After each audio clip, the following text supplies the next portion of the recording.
It is about 1 month since the Azimio la Umoja side of the talks suspended those talks. The suspension was sine die, which literally means indefinite.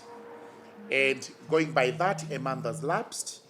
And since we left the talks, we actually got into the budget making process and the finance bill, which matters were concluded last week.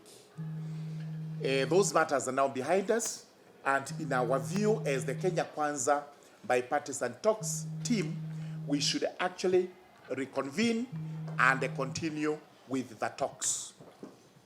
The most important issue that we are actually calling for reconvening of the talks is as regards IEBC. You know very well that out of goodwill, even the recruitment process was suspended, awaiting the talks.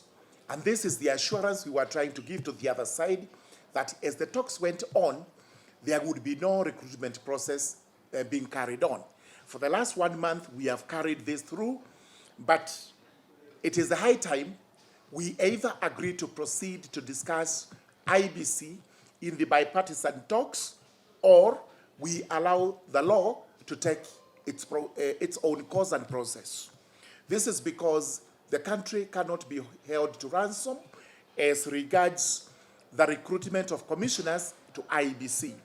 As you know very well, there are constituencies and wards whereby elections are looming. In these constituencies, we need representatives elected.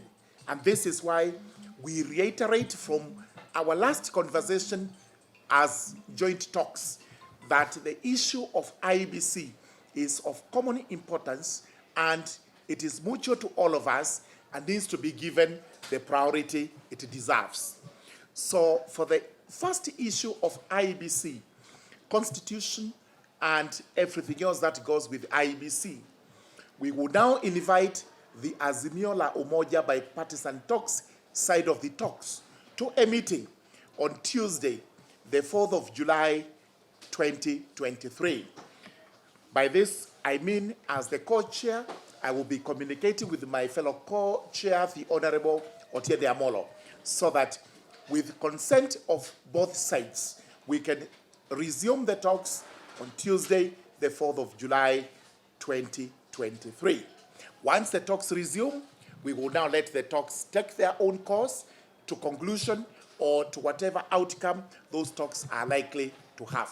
But it is vitally important that as we sit here today, the talks do resume and the issue of IEBC is actually discussed and resolved in the best way possible.